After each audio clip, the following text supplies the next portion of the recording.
Well, good morning, everybody. Hello. Thank you for joining us. My name is Peter Russell, and I'm the Innovation Advisor at OxLEP. I'll say a little bit more about OxLEP later on in the session in case you're not already linked up with the organisation, but I'm very happy to have you join us this morning.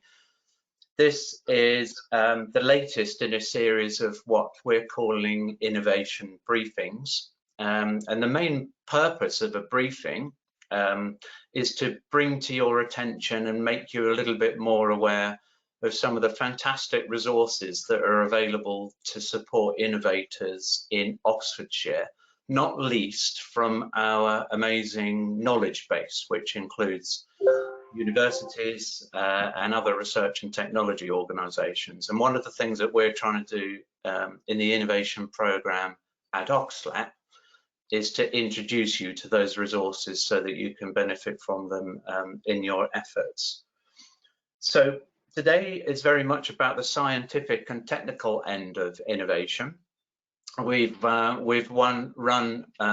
workshops on other topics during this for the innovation briefing series, and I'll mention a few of those. You can benefit from those from the recordings that we've taken. And we'll link you up with where you can find those recordings after the session. So what we're talking about today is obviously the resources available to you through the fantastic location at Begbroke, part of the University of Oxford. And I'm not going to explain too much about Begbroke because I'm going to hand over in a few moments to my colleague Peter Lancaster from Begbroke, who knows a lot more about it than me, so is very well placed to do that. We're joined today by two of Peter's colleagues or customers or clients, I should say, actually. So we have Mike and Colin. I'm going to let Peter, Mike and Colin introduce themselves, actually, rather than me spend time doing that. So just a few housekeeping points for everybody. We automatically, I think, ask you to keep your microphones muted throughout the course of the session. There should be quite a few people on today's session, and in actual fact, people are still joining the meeting as I'm talking. So it's easier really to avoid background noise, etc., if you keep your microphones muted and your cameras off. This session is being recorded, so you don't have to worry about confidentiality in that way.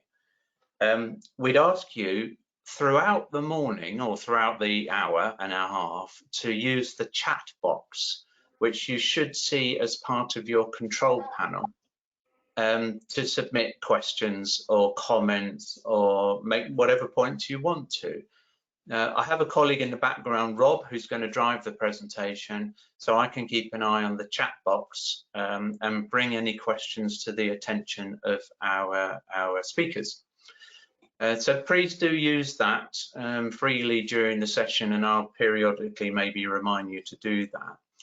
The timing of this morning is that we will have content, if you like, for roughly an hour, and we do have quite a lot of content.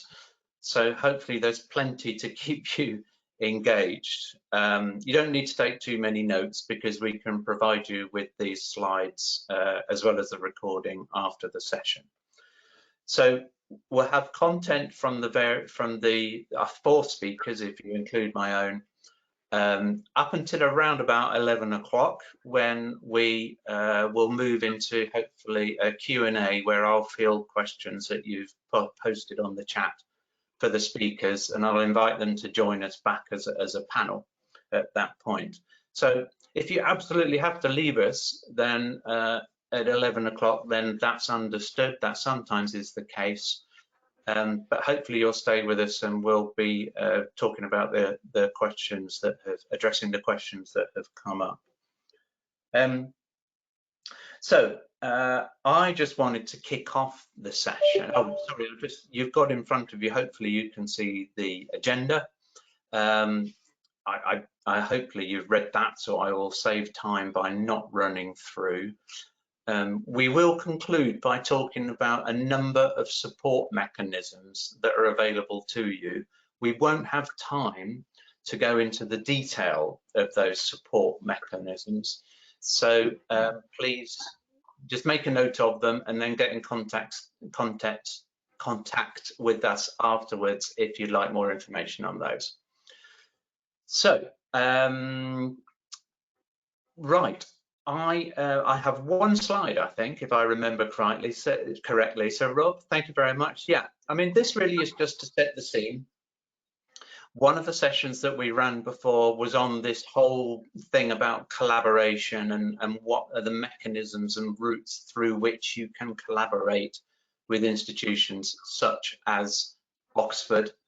And really, at the time, I just tried to summarize some of the main ways that people have successfully collaborated with institutions, all the way through from quite light touch networking to quite in-depth research and technology-based collaborations and investigations, as far as joint ventures. Now, there's a lot of things in between and a lot of mechanisms and things which are in actual fact a mix of those types of collaboration types. Now, we will touch on quite a few in that spectrum today, but I would just encourage you to keep in mind, keep an open mind about what kind of resources you might want to access and how you might access that in some kind of collaboration, as well as simply purchasing services, which is something we're talking about today as well. So if you're interested in the business of collaboration, how to do it in practice, then have a look at the webinar that we did on that, and by all means contact myself or Peter, who are good sort of intermediaries to help you with those processes. Now, one of the reasons people want to collaborate is obviously to access expertise and resources. And on the subject of expertise, I'm going to hand over to Peter now, who's working at Begbroke and is going to take us through what's available, an introduction to what's available to us there. Thank you very much, Peter. I'm going to mute myself and also turn off my camera at this point. Mike and Colin, if you want to do the same, that's totally up to you. Last thing from me, everybody, please use the chat box and I'll be making a note of what's come up. So thank you very much, Peter. Right, thank you, Peter. There's two Peters, which is always slightly confusing. So yes, good morning, everyone. Thanks for joining us. My name's Peter Lancaster. I am the Innovation and Growth Relationship Manager. I have a habit of collecting strange job titles, based at the University of Oxford's Begbroke Science Park, and that's a very nice picture actually. And for those of you who don't know, and I think most of you probably do, but Begbroke Science Park is just off the A44, just north of Oxford, sort of halfway between Oxford and Woodstock, just before the airport for anyone who's got executive jets. We are wholly owned by the University of Oxford. We're the only science park that actually is wholly owned by the university, and we're part of the Maths, Physics and Life Sciences division. And we're home to a mix of university research groups, startups, spin-out companies, and a few R&D groups from some larger international businesses. Originally a farm, we still use the old 17th century farmhouse as offices and as meeting rooms. The site then became the Weed Research Organisation and owned the fields around. And then eventually the university took it over in the late 1990s and opened it in 2000 as Begbroke Science Park. We're roughly split 50-50 between university departments and business. And the university groups are primarily engineering and materials groups, researching into things such as energy systems, materials, nanotechnology, and environmental technologies. We've got a good water technologies group. There are about 35 companies on site. The largest has a wing of one of these buildings, you see, and the smallest are down to single companies in our wet lab. about 50% of the companies are university spin-outs from Oxford. 25% are spin-outs from other universities, and the other 25% are just companies who want to have a more formal relationship, or at least have a relationship with Oxford and some of the research that we do. And as a science park, we try and build up companies from startups, and then eventually they move on. These are some of our current tenants, our award-winning tenants. We seem to do particularly well with Institute of Physics startup awards. We won one last year and the year before, and we've got a few notable alumni as well that you might have heard of. So Oxford PV, who outgrew us very quickly and moved down to the park just down the road. Oxbotica, who you may know, who have now moved to Culham and taken a large area of building in Culham, and Oxford Nanopore, of course, who have been very successful, and I think they floated recently. So these are companies who they stayed with us for 2 or 3 years. We helped them through some of the earlier times, and then they moved on. We are very well connected to Oxford. We run a minibus service, which is still running at the moment, although at reduced capacity because of COVID. We're just off the A44. We're just off National Cycle Route 5. And we're a couple of miles from Oxford Parkway Station. We've got a good selection of meeting rooms, different sizes. There's one there in the farmhouse, the nice one. I like it anyway. And we run the usual sorts of events that you have at Science Park. So we run, in normal times, we run networking events, coffee mornings. We have presentations from people such as OxLEP and the KTN, and we recently had a funding webinar. We've got a restaurant which has just been extended with a nice open air section, so we can continue to serve outside. We have a coffee bar, and we do things like we have a jogging club as well. The CIE is the newest building, and this was extended a couple of years ago. We built an extra wing on. And this has about 25 companies based in it, ranging, say, from about 40 employees down to single companies in the Agile Lab. The Agile Lab is a small shared wet chemistry lab. This was originally developed. Pop onto the next slide, Rob, please. This was originally developed as part of the ERDF funding that funded the first lab, and so people can use a bench and the fume cupboard and various bits of equipment on a shared basis. We recently extended this. We took over another room and another lab, again with fume cupboards and some more facilities. Typically it's 1 or 2 person startups based in there. You have a monthly contract. We have a range of general purpose chemistry, sort of typical chemistry lab equipment, fume hoods, water, pure water, evaporators, freezers. We've got sort of general equipment. There are other bits of equipment available on site as well, which we'll go into later. We have a technician, on-site technician, and we get all of the general support that you get if you were based in one of the larger offices from the CIE. So you can use the meeting rooms and access to all of the other general facilities. As part of this, we've also extended it to a virtual tenancy scheme. So we run a virtual tenancy scheme. So if people are interested in being a member of our community, but don't really need an office or a lab, then please get in touch and we can have a chat about that. We've got something like about 8 virtual tenants at the moment.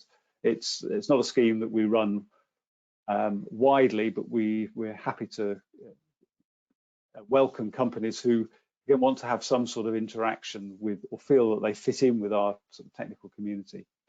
We're a member of Oxfordshire Green Tech, so that's the networking group for environmental and technology companies in Oxford, and we're also a member of the Advanced Oxford group. And just briefly on that, they're running a skills and talent investigation over the next few months, and we're going to run a workshop in Begbroke. So if you're particularly interested in the pipeline for technical skills over the next few years, then please get in contact with Advanced Oxford and let them know, and then when the workshop goes ahead, they'll let you know. We also work very closely with OxLEP and the OxLEP and the ERDF funded support from that, and with OSI, who are the investment group who invest in a lot of the Oxford spin-outs, and with Oxford Innovation, obviously, as some of you know, who runs some of the other innovation centres in the area. Over the next few years, we're going to expand our business support. The park is growing, some of you may know, and we'll be having some new facilities coming up, arriving in the next couple of years. So we are expanding our incubation and acceleration program as well. So if people are interested in that, please let me know, and we can have a chat about what's coming on in the next few years. So one of the larger facilities we have on site is the Oxford Materials Characterisation Service. This was originally started as a way of consolidating the equipment that the materials department had, but over the years has expanded and now offers a wide service to both academics and industries. So at this point, I'll hand over to Colin, and Colin can run you through the equipment and facilities and expertise and ways of accessing it. So, Colin. Thank you, Peter. So my name is Colin Johnson, and I run the Materials Characterisation Service. We're part of the Department of Materials. We're an independent group, and we've been supporting industry and research for the last 2 decades with access to specialist characterization equipment and also specialist knowledge. So I have a team of 6 postdocs, basically, who run a service. We're supporting startups, we do quality control, contract analysis, problem solving, but we also do research and development and interdisciplinary research projects. We're quite unique in that we're fully funded by serving industry and not funded by the Department of Materials. So next slide, please. So we offer a responsive and what we hope is a cost-effective service. We do analysis. That can be one sample, or it can be a large program running over many months or even years. We do some consultancy where we offer opinions. We support research and development, either in-house, doing contract research for industry, or providing services to support industry in their research and development programs. We also offer self-drive of many of the instruments that we own. So industrial users can actually come in, get trained to use an instrument, and then run their own samples. Obviously, that gives you complete control over the analysis. We're also quite unique in that we've got quality assurance. So we're ISO 9001 accredited, but also ISO 17025 UCAS accredited, specifically for forensic glass analysis. If we can move to the next slide, please. We're actually located at the heart of Begbroke in the Hirsch Building, and the arrows pointing to the actual corridor where where all our in-house analytical capability is housed. We serve not only people in Begbroke, but also a wide client base, focus on the southeast of England, but also many international clients. We've got a range of capabilities. So we are strong in microscopy, optical, electron, and microanalysis. We've got a big lot of facilities for surface analysis, including atomic force microscopy, profilometry, either optical or stylus, and X-ray photoelectron spectroscopy to look at chemistry of surfaces. Other X-ray techniques that we have are X-ray diffraction for crystalline phase identification, X-ray fluorescence, and also quite recently we've invested in tomography.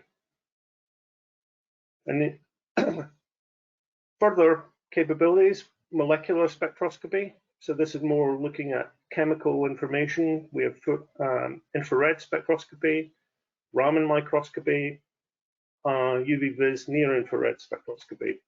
Most of the materials that we look at are solids, but we do some liquids and films. We've got a wide range of thermal analysis. So looking at things like polymers, adhesives, fire resistance materials, heat capacities, that sort of thing. So we've got thermogravimetric analysis, differential scanning calorimetry, simultaneous thermal analysis, dynamic mechanical analysis, and microcalorimetry, where we do a rather specialized service looking at crystalline amorphous content in active pharmaceutical ingredients. We also do a surprising amount of particle size analysis, and we have a variety of instruments to look at a range of particle sizes. So we've got dynamic light scattering, laser diffraction, nanoparticle tracking analysis, surface area and pore size analysis, but also the particle size analysis is supported by transmission electron microscopy for nanomaterials or scanning electron microscopy for micron-sized materials. We've also got access to a wider range of equipment to help our industrial partners.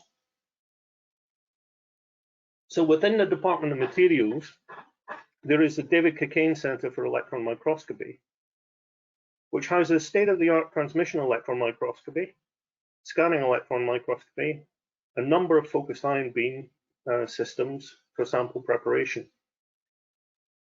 And we don't rely on, we have our own experts who can drive these instruments, and they're based in town, and we can reserve slots, and we're working with a lot of people, especially on TEM and focused ion beam milling.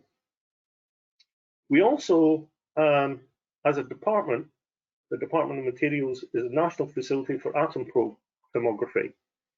This is the ultimate tomography in that actually you're mapping individual atoms within a sample. And we have 2 state-of-the-art atom probes. There we have to rely on the experts in the atom probe group to run samples for us. We're also part of the Henry Royce Institute. This is a relatively new institute. It's a UK National Institute for Advanced Materials Research and Innovation. It's led out of Manchester, but Oxford Department of Materials at Oxford University lead the electrochemical systems theme. And we have access to a wider range of facilities and equipment through the Royce Institute. Next slide, please. So just to give you a flavor of the type of work that we do, this is just a graphic to show examples of characterization requests that we get that range from product and process development for energy generation. We work across the board with a range of different companies, a lot of SMEs, but also medium-sized companies as well as large multinationals. We do a lot of energy storage work and a lot of medical diagnostics work. But we also get involved in regulatory investigations, if you like, for example, for REACH, for recycling, for reuse, remanufacturing even. And if we move to the next slide, you'll see some of the examples here with an emphasis on nanostructures. We often get materials in nanoparticles, and companies ask, well, what is it? What's the particle size distribution? What's the surface like? But we also get very specific questions. What is the surface area of these particles? What is the pore volume? What's its characteristics in UV vis absorption? We also do a lot of 1 and 2D materials analysis. These are things that range from graphene through to lubricant additives. And one of the questions that we get asked quite a lot is, someone's fabricated this, manufactured it, but they don't really know if it is what they think it is. And then we get specific questions about how many layers or what size it is. We get asked a bit more about, can we then further investigate? For example, tell me about the defects in the materials, because that will affect its properties. And then another thing is, when nanomaterials are used to reinforce materials, polymers, for example, often have nanomaterials embedded in them to improve their mechanical properties. Then those companies manufacturing that material want to know where the nanomaterials are in the larger structure and how much of the material is there. We also do a lot of thin film work, looking at structure and composition for electronic materials, photovoltaic materials, barrier materials in food packaging, for example. If we move to the next slide, you'll see some examples. Next slide. Just some examples of the typical analysis that we do. So here you can see some TEM images of embedded of nanoparticles. You can see some fib slices through composite nanoparticle materials, particle size distributions, and surface areas. Next slide. So I want to finish off with a slightly atypical lab. We were also a recipient of some ERDF funding that set up the Agile Lab. This was in support of the Agile Lab. We have a prototyping facility where we have a number of 3D printers. We have a stereolithography printer, an extruder, a Mark Forge, which is a large capacity build extruder facility for fiber reinforced composite 3D printing, which gives a very stiff 3D printed material. We also have two laser etchers, one with a CO2 laser for cutting plastics, wood, etc., and a fiber laser system for metal etching and cutting. And I think that's me done. Yeah.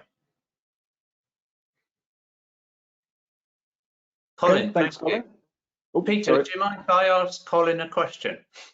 Sure. Please do. I am abusing my position as notional chair of the event. Colin, I think that's an impressive range of resources and also access to other resources, which people can would normally find it quite hard to find, even if they understood that they might be out there. And I just wanted to question, if people have a problem rather than a job which they need doing. So some people will come with expertise, which they can say, I know what I need. I know you've got the kit. Can you do this for me? Quite a lot of people might come saying, we got a bit of a problem. We've been asked by a customer to tell us what the structure of this is, or how many layers it's got, for example. Can they still work with you at that earlier stage where they don't know what equipment? Yeah, definitely. No, I would say about half of our work involves companies that don't know what they really need in terms of analysis. They just know that they have a problem, and we'll select the appropriate range of techniques to investigate that problem to give them hopefully a solution. Yeah, excellent. And is that the same with rapid prototyping as well? Because again, some people might be familiar with one or two techniques, but more and more techniques are coming along all the time, aren't they? So yeah, it's slightly different with rapid prototyping because we don't really offer an in-house design capability, but we're happy to run the printers for other people if they come up with a design, and we'll advise on which printer will give them the best finish, if you like, or the best build for what they want to do. Right. Yeah. Okay. I've got one other question. Sorry, Peter. I know this wasn't what I said I was going to do, but the question has come from Judith, who I know isn't able to stay for much of the Q&A session. So Judith's question, I think, for Colin is do you work with natural fibres, and particularly their use in industry? Yes, we do. So a number of years ago now, we actually had an EU-funded project on wool. So different types of wool. This was really for a forensic bias, because at the time we were working to try and understand how we could characterize wool mixes and differentiate origins of different wools, particularly luxury branded wools, cashmeres, mohairs, that sort of thing. So applying a lot of different characterization techniques to fully fingerprint, if you like, the origin of the individual wool fibers.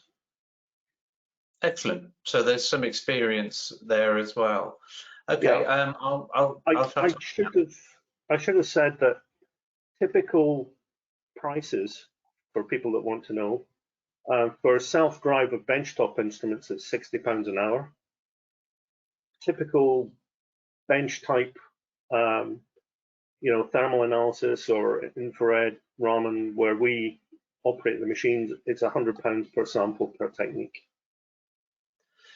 I mean, I'm not an expert here, but they sound reasonable to me. I mean, I would hope so.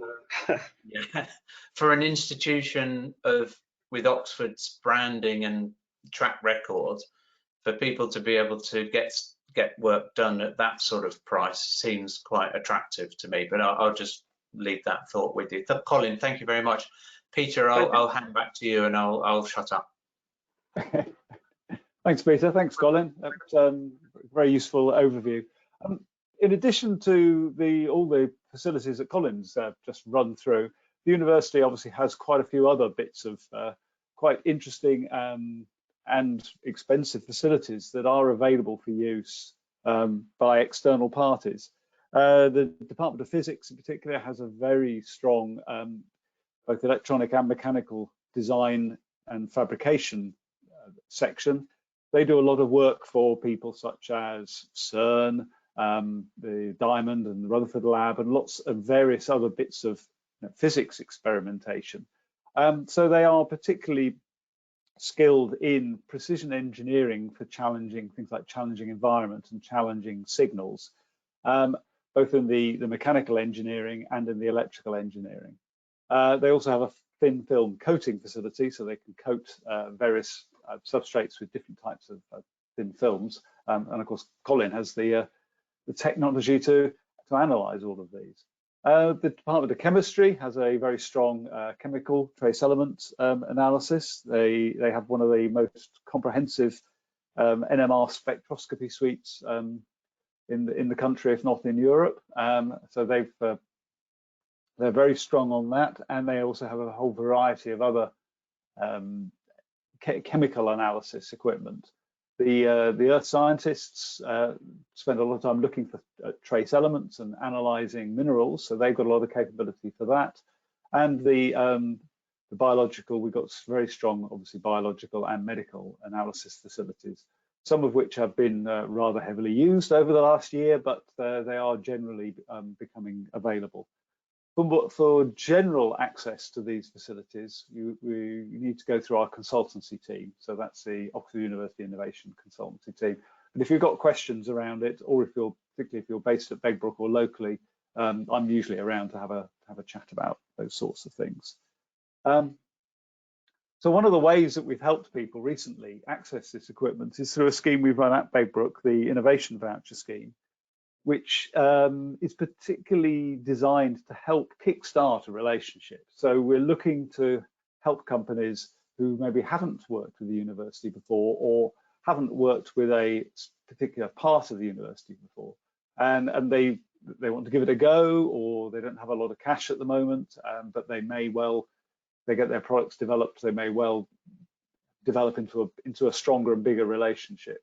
So we've been running this for the last 18 months or so, 4 companies at Begbroke, based on the Science Park, but we're now opening it up to, I'll call it local companies. So businesses, technology, science, engineering SMEs based in Cherwell and West Oxford districts particularly to work with us. The scheme offers up to 5k to access facilities. Because of the way the scheme is funded, there has to be some sort of physical science focus. So it's either accessing our physical sciences expertise, or if you're a physical sciences company, it might be accessing some of our other expertise, but that relates to something physical. And that, unfortunately, is just the way that the money has come through to us to do this. You can access equipment facilities from any part of the university.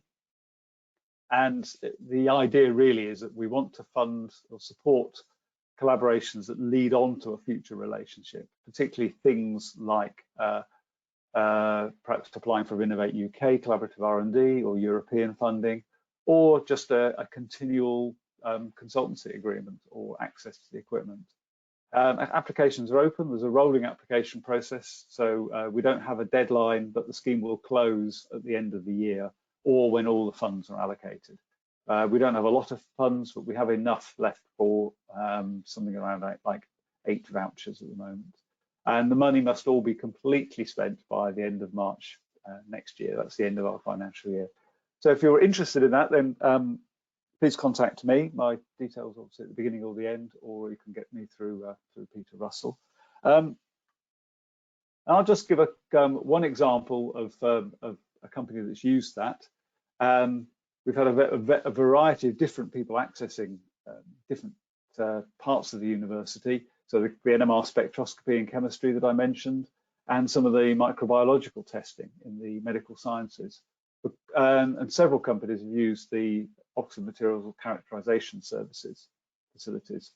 So if we go on to the next slide, I'll just talk quickly about Adaptix. So Adaptix Limited are a company based at Begbroke and at Harwell. Actually, they have a site at Harwell, and they are developing a flat panel X-ray system. So this is, they've been developing this for quite some years. The technology is now fully developed. They're really just working now on the application-specific side of this. So they have medical, but also veterinary and engineering type of applications. So if we, next slide, please, thanks. So they got in contact with us after the Department of Physics actually had turned up to one of our networking coffee mornings and had done a small demonstration of their capabilities. So Adaptix were interested in accessing some additional electronics design over and above what they've got in-house at the moment. And really, they didn't have time to go and audit and check the various commercial providers around. And the Department of Physics, because it's working on very similar technologies, clearly their design workshop were very capable of doing this. So Adaptix needed proven expertise quickly. They wanted a full service, and they needed confidentiality. And the Department of Physics obviously has the proven experience, and their workshop is geared up for short-run specialist design, manufacture, and test. We don't compete at all with any of the larger commercial companies for any sorts of volumes. So the process just went through very cleanly. It took about 6 weeks to design and build the first couple of prototypes, and then the volumes were subcontracted out to a final to a commercial provider. I'll now hand over to Mike, who'll talk about how they use the one of the innovation vouchers to look into the materials that they're developing. Mike. Yeah, good morning, everybody. So yeah, my name is Mike Atfield, and I'm the CEO of a company called Energenics. And we have actually been at Begbroke Science Park since we were first spun out of the university back in 1999, more or less at the start of Begbroke Science Park, under its current kind of organisation. For those who've got long enough memories, we used to be called Oxonica, and Oxonica kind of attracted quite a lot of attention during the sort of mid-noughties. So we're a kind of one of the larger company tenants of Begbroke, and we've been going, I say, for all this time. I've been leading the organisation since 2009, and we're focused on commercialisation of nanomaterials, and our particular specialism is cerium oxide nanoparticle systems in different types of dispersion.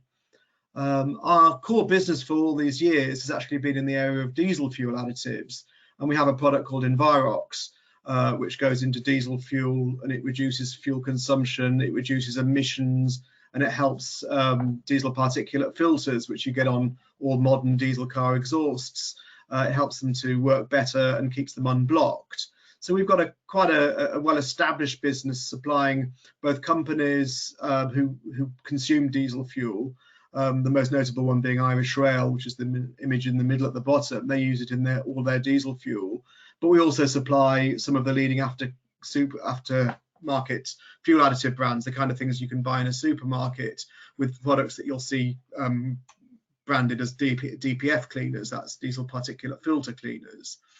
So that's been our established business. But over the years, we've been thinking to ourselves, well, we've got this kind of quite special material that we already manufacture in good quantities. Where else can it have some useful applications? And one area we've been putting a lot of effort into in recent years is its use as an ultraviolet absorber. Essentially, we can use this as a technology for both coatings and varnishes, but also for treating substrates. And we've developed a different brand name for that product range, which we call Surplus. Next slide, please. And probably about 3 years ago now, we developed a particular version of our Surplus products, which we call Surplus P101. And we've actually now patented it, and it's a really interesting development in the area of wood treatment, and it does a number of things, in that it most notably that it helps to maintain the original natural brown color of wood.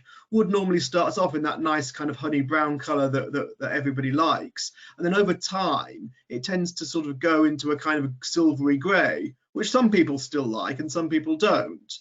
And that really is an effect of ultraviolet radiation kind of attacking the surface. And the other thing that happens to wood is that it tends to get rainwater upon it, talking about exterior wood on the outside. And that wood, the rain gets in, and the water ingress tends to then become a place where the wood can rot, particularly because biological attack can go on there through fungus and molds. And again, wood also tends to have a habit of turning kind of black color. Sometimes you get those black dots on things in your garden. And what we discovered, much to our delight really, was that our new development, Surplus P101, actually seems to have a very strong effect in protecting against that.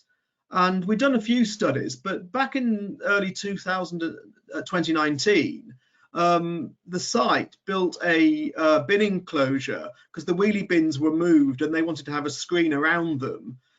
So we sort of thought, well, here's a good chance for just to do a nice real world experiment. So we treated half of every wooden plank in that bin enclosure with our material and left the other half untreated. And as of about 2 weeks ago, I took that picture you can see in the slide, where we're just a month short of 2 years, and it almost looks like a kind of two-tone structure. You can see the bits where we treated, I think the labels have gone slightly awry, but the bits that are untreated are the black bits, and the bits that we treated are the sort of still look like new wood. And we thought, oh, that's interesting. But we'd really like to understand a bit more about what's going on. Clearly it seems to work, but as kind of Colin alluded to, we had the kind of questions of why and trying to understand what we'd come up with. Next slide, please. So yeah, that's just another image of it. You can see we were kind of almost showing off, but we wrote the name of the product on the second beam down on the inside. And actually, again, over time, suddenly the word appears almost like it's graffiti, simply because where the stuff has been brushed, you keep the new wood color. So obviously we've got the advantage of being on Begbroke's site, and over the years we've had quite a lot of interaction with OCMS and its kind of previous incarnations, and we know Colin well. And as you can see from that image, OCMS is actually directly behind our bin enclosure if you look in a certain direction. So we did exactly what Peter just spoke about before I started my talk, where we applied for a Begbroke innovation voucher in the middle of last year, using OCMS's capabilities and some of the equipment that Colin referred to. So we used scanning electron microscopy, SEM, really just to give us kind of images of what the wood surface looks like. We were particularly interested to see where does our additional cerium nanoparticles, where have they gone? And what does that look like? You know, have we got a smooth, even covering, for example, like it was a classic kind of varnish or paint, or is it something different? And there's a technique that goes with that called EDX, which is really elegant, that it allows you to look at individual elements. So actually we know our products are based on the element cerium, so we can specifically look at where does the cerium exist on the wood surface. So you get what we call a cerium map. And I'll show you just some of the kind of headline results. We did quite a lot of studies using the voucher. But in particular, we took a wood sample. It wasn't actually from the bin enclosure. It was another study that we'd done where we'd been exposing some wooden strips. And we deliberately chose both the new strips that had not been exposed, but also in this case, as almost the highlight, this is actually the sample where we'd exposed it to the outside weathering for 22 weeks. So it's seen the sun, the rain, you know, and all that goes with natural weathering processes. And the first image, and these images are taken at lower magnification. And you see the first image, you have the kind of the surface cell structure of the wood, and you can see that there were these kind of white dots and clusters around, which actually you don't really see if you take the same wood that was never treated. And then on the right-hand image, you have the cerium map that I was talking about, and you can see that where the white dots are, essentially that is also where the cerium is. So the white dots on the optical image to the left essentially map exactly the cerium image. So effectively we know that the white dots are our material that we've added to the wood, and we can see where it goes. And we can see that it doesn't actually just put a uniform coat across it. It's actually gone for specific places. And those particular places actually seem to be the kind of crevices and the sort of the splits, shall we say, at the microscopic level in the wood surface. Next slide, please.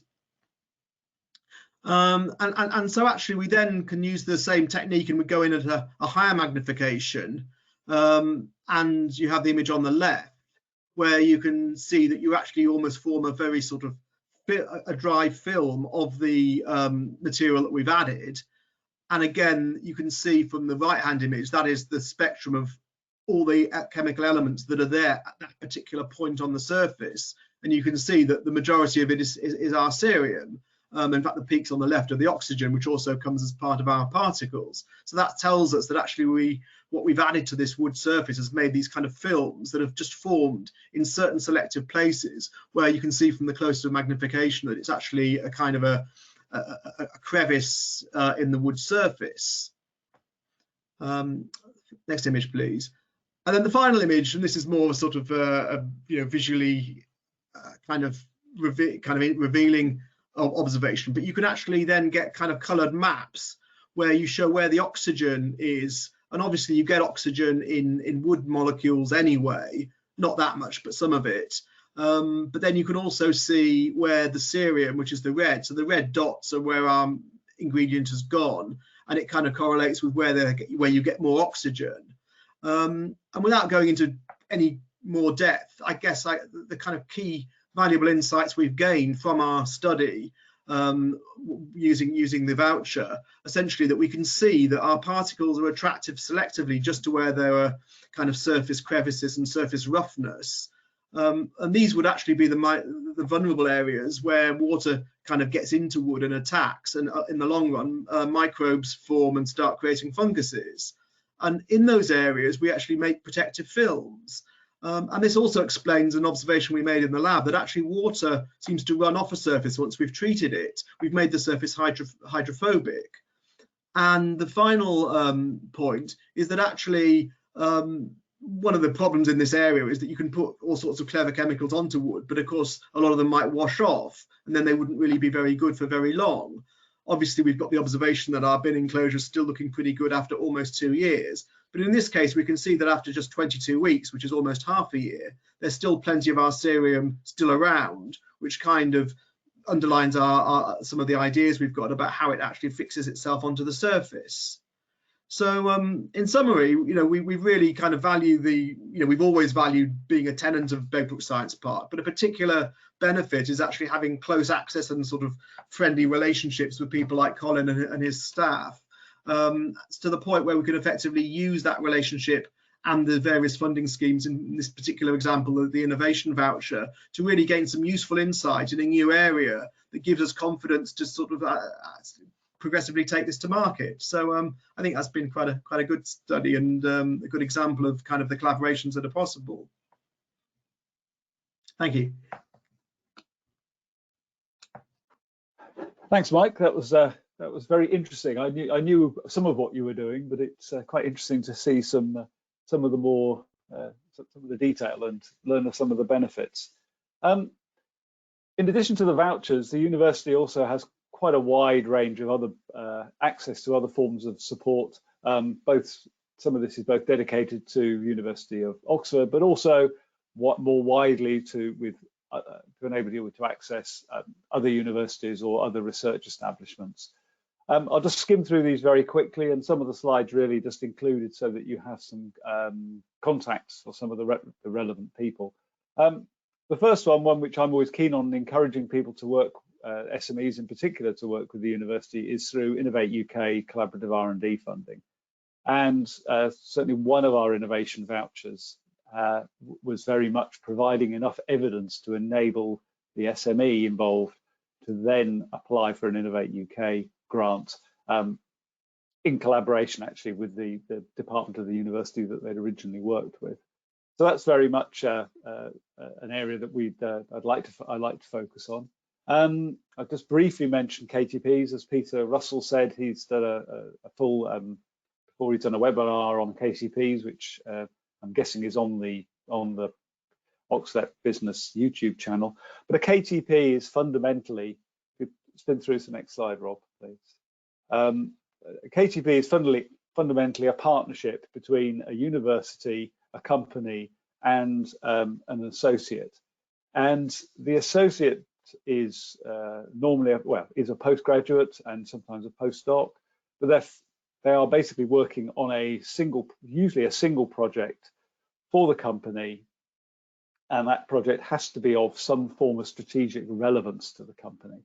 So one of the points when you apply for a KTP is you really have to be able to demonstrate that it's going to transform some element of the company's business. As the partnership between the university, the associate gets access to all the facilities of the university and gets mentoring and support from a senior academic. And there are details there from KTP, the KTP website. If you're specifically interested in University of Oxford, I can put you in contact with the right people there, or Peter Russell, as I say, can put you in contact more generally with other people in the area. One of the new elements of the KTP program is management KTPs. In the past, they primarily focused on technical innovation. They're now looking also at supporting management innovation. So particularly things like business model change, culture change, focusing on skills development or changing of skills. This is again a similar scheme, slightly differently managed, but usually involves a business school. So with us, it'd be the Side Business School, or with Brooks or some of the other universities, their business schools. The university also offers various schemes such as internships and student placements. There's 3 slides up here that really are just up for the contact details. We have a dedicated internship office. They run a summer program and then micro interns, which are 1 week work experience really for students. And then also the Crankstart scheme, which is particularly focused at students who come to Oxford as part of the widening participation. So we are helping to give them some industrial experience, commercial experience, as well as the academic experience. Some of these can be partly funded through the Santander scheme, so that will 50% fund the costs. These aren't free internships. The students have to be paid, and they have to be paid a decent wage. But with Santander part funding that helps, could help an SME. So if you're interested in those, then please go through to the careers office and just get some more details from those at the moment. We also have a variety of internal schemes. So there are, if you just whip on to the next one, Rob, I'm conscious of time. There's a few just internal schemes as well. So various departments run student projects, both for undergraduates and master's students, and some for the DPhil PhD students as well. And there are schemes such as the Impact Acceleration Account, which is funding that's normally given to a researcher at the university, but is specifically for them to work with industry or non-research users. And in the past, I've seen that used quite well to help businesses explore the potential of some research that's coming out of the university before fully investing in something like a licensing agreement or fully understanding what the commercial or technical capabilities are. The business school also runs various schemes. They have a specific scheme running to help SMEs. Again, with their MBA students can come and work with an SME. That I believe is full for this year, but if you're interested in that, then you can contact either myself or directly through to the business school.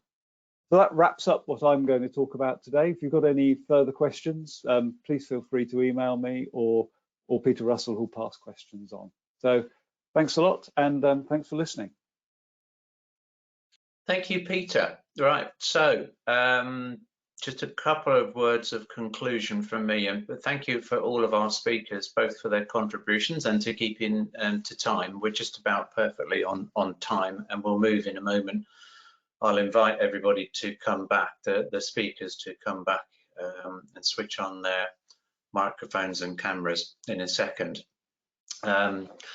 Just before I do that, I would encourage everybody to use the questions facility. I think it appears as questions rather than chat in your panels, your control panel. I've got a few questions to raise, and I've also had a few comments already that people have found the session useful. I know there's quite a lot of technical content, but I think that was like an introduces us to the idea that you can get quite significant help, even though you're not maybe 100% sure kind of where to start. So just from me, that slide is about the program which is supporting this activity, and speak to me about the other things that the program can offer you if you're not already engaged. Next slide, please, Rob. And my contact points as Peter Lancaster's contact points and links through to some of the schemes are on these slides. So you'll get those after this session. So, okay, so if we could, the next slide I think is just the pretty one. Thank you, Rob. And Rob, you can stop sharing, I think, if you want now. And I would invite Peter, Mike and Colin to switch on their cameras and microphones. There's a question in the chat box, sorry, I'm just from Alon, I think it is. Yes, we got, just to confirm, we'll circulate a PDF at very least of most of these slides. We might just have to check a confidentiality thing on a couple of them, but you'll get most of that content, as indeed you will get access to the recording. I'm going to kick off the Q&A. So please do stay with us and use the questions box to pose some questions for the guys. But I'm going to take the liberty of kicking off, and it's a question for Mike really, because although others please do comment. Mike, I was really interested in the work that you've done, not least because I think everybody can empathise with the case study that you gave. Got a garden full of mixed coloured wood, I think, is a common experience. What I'm interested in is, though, how important would you say is that kind of detailed understanding in your ability to be able to commercialise the product, if you like? So do you need to do that level of understanding to be able to sell the solution, as it were? I was just interested in the sort of relationship between your interests as engineers and your commercial priorities as well. Yeah, that's a good question. I'd say it's pretty important. I mean, at the end of the day, a product like this will be judged upon how well does it actually deliver? Does it actually do the job that you say that it does? But the reality about an SME like us bringing a product like this to market is that we don't have the brand name that the man in the street knows. We're always going to have to talk to people who have the product brands and the channels to market that allow a pot of the stuff to become available to the man in the street. So essentially, we're always going to start off with a B2B discussion with the sort of technology group of some coating or wood type company, and their technical people are going to want more convincing than just I've got the wonder stuff. So actually it becomes pretty important to show them that we've done some fundamental studies. We're as deeply rooted in the science as they are in our particular specialist area, and actually that just becomes the really important evidence that shows that there is something fundamentally new here, rather than just something that's just a rehash, because there's all sorts of stuff goes on around the world where people are just rehashing old stuff, but we've got something genuinely new and different, and this is effectively provides the underpinnings for that. Yeah, that's great. Peter, have you got similar sort of experience? So, because I have a feeling that quite a few of our clients might be interested in that kind of validation process. So they think they've got something, but they need other people, perhaps with Oxford's brand, to say, yeah, these guys have got something and this is how it works. I think that's quite common, actually, and we also see it with anyone who is looking for moving towards any sort of regulatory approval or moving towards anything where acceptance by other academics is useful as well. So the fact that your product has been used or in a collaboration with a university and has been used in an academic paper, as an example. So we've got some instrumentation companies based at Begbroke who are developing various sorts of instrumentation, but it really helps. It's helped them to have been used at a very early stage by some academics in bits of research. But it's also helped in a similar way as to Mike's in being able to provide some evidence that how the device actually works, which is often is quite important to the non-novice buyer. So the end customer might just need to know that it works, but all the people in between need to know how it works, particularly if you've got any sort of regulatory issues around. Or you're worried. I mean, one of the instant questions one asks, if you're putting a coating on wood, you don't want it to wash off because you've wasted your money if you have, but it might become a pollutant or it might become a contaminant. So we need to know that stuff like that sticks where it's supposed to stick, and that sort of evidence is useful to pull up. Excellent, thank you, Peter. I've got a question that's come up, which helps me to promote something as well. So the question is, and I think, Peter, you mentioned that the innovation, your vouchers are quite useful sometimes as a precursor to other funding which might be available. And yes, we can help people identify those bigger projects and possibly bigger funding schemes. So the question was, can the innovation voucher be used alongside one of OxLEP's grants, which is the Go Create grant? And the answer is that I would think of the innovation voucher in the same way that Peter described it, as a precursor to other work. So it's not a massive amount of money, but it's a very useful amount of money to get some meaningful work done, which helps you move from point A to point B, and then point B is a better position to be able to apply for a larger amount of money for a bigger project, perhaps funded by Go Create, our innovation project funding, or indeed the one that Peter mentioned, which is Innovate UK. And if you're applying, if you're interested in something called the SMART scheme from Innovate UK, you will need to have technical credentials and some validation work probably done, rather than making vague or rather ambitious claims. So that goes back to what Mike was talking about and Peter talking about.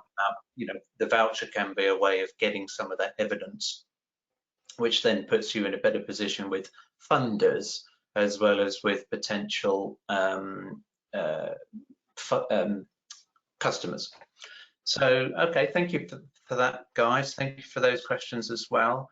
Have one for Colin from Tijo, which is, apologies if I pronounced the name wrong. What was typical prices, Colin, for 3D printing? You did talk about charges a little bit, but is there anything that more you can say about typical costs or charges for 3D printing type activities? At the moment, we're just charging for materials used. So it just depends entirely on the build and which machine you're using. So I can't give you a typical price, I'm afraid. But that's fantastic. You're being very modest, but that's a fantastic offer, isn't it? Just to have to pay for the materials. At the moment, yeah. Is brilliant. So presumably there's some other way that you're able to, you know, get your own time paid for. So there's expertise there, but all people have to do is fund their own material costs, which is amazing offer, I think. Yeah. Fantastic. And have you done much of that, or did you say that, Colin, that the rapid prototyping stuff is a little bit more early stage in your own promotion? It is very early stage, but we have done, I would say, half a dozen commercial jobs. Right. That's great. Yeah. Okay. So I had one more about networking, really, for Peter. So how do people access? You talked about some of the networks which Begbroke takes part in, if you like. So the networks which you participate in. Does Begbroke offer any kind of access apart from contact you directly? Do you run events there or anything like that? Are people able to sign up to anything which promotes Begbroke more broadly? Well, I'm going to come out with a stock phrase, in normal circumstances. So pre-COVID and hopefully post-COVID, we run quite a lot of internal networking for the companies and the academics and the researchers based on the park. Those are primarily internal. We do open those up a bit to external people.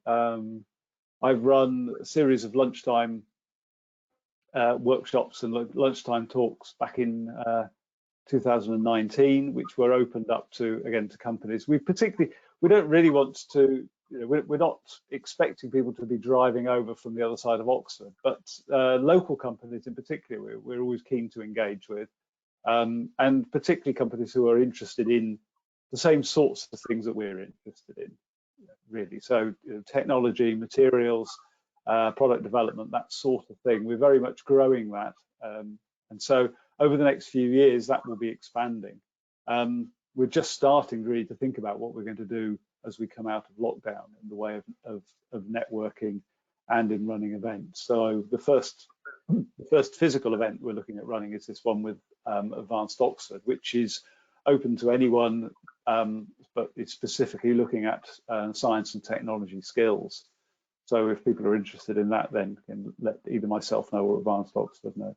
So a lot of our networking stuff is run in collaboration then with other organisations as well. So like with OxLEP, and we're also talking with about hosting some of the more general Oxfordshire business networking groups. Oh, okay, excellent. So, and actually, I think I just recently had notice of some workshops, virtual or otherwise, that the university will be putting on with regard to helping people access European R&D programs, which is great because at OxLEP we're sort of a little bit limited in resources to be able to do that stuff. So if the university is putting some on for SMEs, that's good news. Mike, I mean, how important is that kind of networking? And I was curious as to, does Energetics, sorry, do you network or do you do R&D with other institutions as well as Oxford? Yes, we do. I mean, we have been sort of involved in collaborative R&D projects going back over the last 10 years. In fact, some of the precursors to the products I talked about were developed through both the European funded, it was back in the days of, it was before Horizon 2020, it was Framework Project 7, projects like that. And then also some Innovate UK projects as well have helped us along the way. We tend to partner up in those projects either with other SMEs, bigger companies, and also universities too, and not just those in Oxfordshire, and also some industry institutes both in the UK and in other European countries. So, you know, essentially for an SME like us who needs to, you know, innovate, it's almost an essential part of that kind of how you do stuff, how you get stuff done when you can't afford to fund everything yourself. Yeah, and I'd say to people, just if you're not sure about these things, then there are people like Colin's team, people like Peter, people like me who can begin to introduce you and just get involved. You just have to kind of jump in with both feet sometimes and see where it leads in terms of these resources, because as Peter highlighted, there's a wealth of schemes, and the schemes and things change all the time. So, you know, keeping track of what help is available to you is like trying to, you know, throw jelly at a wall sort of thing. So use the intermediaries that are around to help you through that, but you have to get involved yourself and just invest some time in it. I've had a question for Peter, I think actually from Noel. For a voucher or other funds, do you have to prove, well, actually, perhaps a question for me as well. Do you have to prove a financial need, i.e. that you couldn't do it without the voucher as well as a technical challenge? Do you want to comment on that, Peter, first? Yeah, for the innovation vouchers, no, you don't. The purpose of the innovation voucher really is to start a relationship. So the elements that need to be the key element that needs to be demonstrated is that it's not just a simple, straight, you know, one-off contract. So what I like to see is where the innovation voucher would fit within a roadmap of either product development or relationship development. Now that's obviously, you know, we don't expect that anything work automatically comes on afterwards with the university, but we really are providing this to try and kickstart that sort of element. So that's the main thing that we need to do. Now, what we've, as I gave in some of the examples, obviously with Mike, he already knows some of the capabilities we have, but the people who use the Department of Chemistry, they haven't used that equipment before, and now they know that they can do the tests that they need to do. And actually they've been trained on the equipment as well, so they can, once the department is fully open again, they can go in and use the equipment, and they will carry on doing that. And we've had another innovation voucher that's led on to a Innovate UK proposal, and the one I gave with Adaptix, they now know and have internally validated the expertise that they get from the university, so they'll continue to use that as and when they need it. So these are the sorts of things that we're looking at. But I like to see something that comes out of it. Doesn't necessarily have to be, with the University of Oxford, doesn't necessarily have to be a guarantee, but that's part of the roadmap that I'm looking for. Okay, yeah, thanks, Peter. Colin, I'm guessing that proving financial need isn't necessarily your primary concern, at least at the entry point when somebody comes to you for a bit of help. No, I mean, we operate as a commercial service.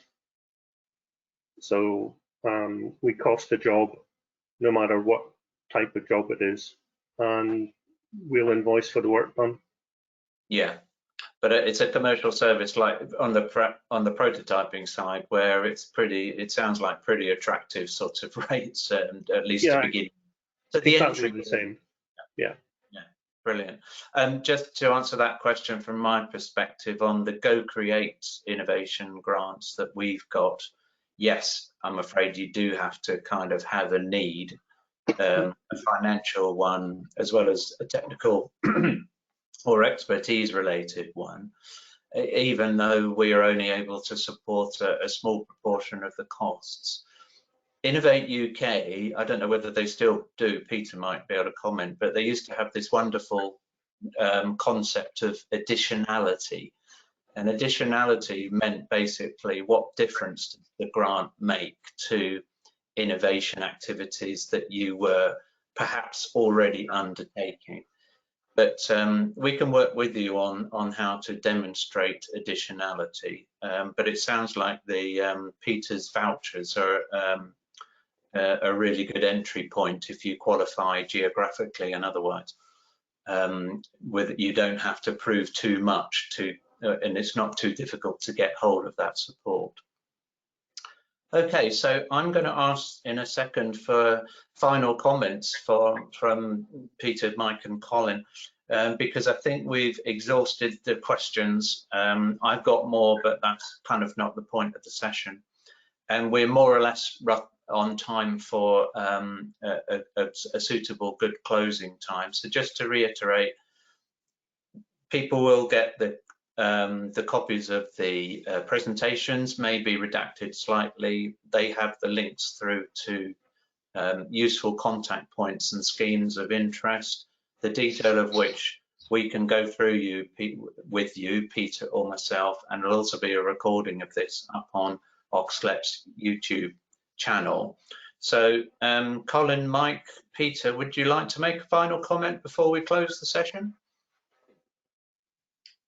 I would just say that please don't hesitate to get in contact. Thank you. Yeah, absolutely. Yeah, Mike, sorry. Yeah, so I think I would say that, just building on the point from a few minutes ago, it's almost about getting involved, because you sort of build relationships on account of the collaborations that you make, and once you've got them, they stay with you.